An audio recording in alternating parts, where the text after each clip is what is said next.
Сәлем достар, бүгін сіздерге шие жемісі туралы ақпарат беретін боламын.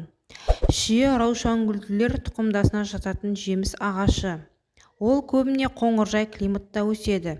Шиенің жабайы және мәдени бақшада өсірілетін түрлері бар.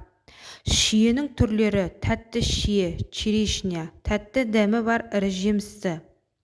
Қышқыл шие, қарапайым шие. Қышқылдау дәмі бар, көбіне өңдеуге жарайды.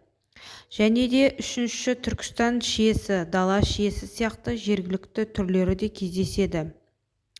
Шиенің құрамында дәрумендер мен минералдар өте көп. Қандай дәрумендер бар? Мысалға А, В1, В2, В6, С2 К дәрумендері бар.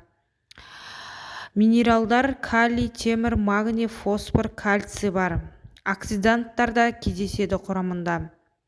Органикалық қышқылдар, алма, лимон, янтар қышқылдары да кездеседі.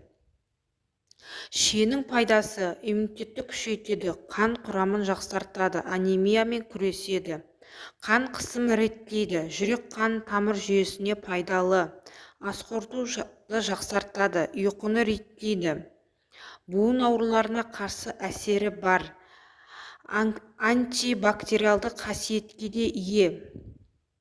Қолдану жолдары: жаңа күйінде жеуге болады, шырын, тосап, компот, джем жасауға қолданылады. Кептірілген күйде дәмдеуіш немесе шай ретінде де қолдануға келеді. Шиені косметологияда да қолданады, бет маскалары, скрабтар да жасауға болады. Медицинада, халық медицинасында шие жапырағы мен сабағы қайнатылып, дене қызуын түсіруге, несеп айдауға пайдалануға болады. Қарсы көрсетілімдер: асқазан қышқылы жоғары адамдарға көп жеуге болмайды. Диабетпен ауыратындарға мөлшермен тұтыну керек.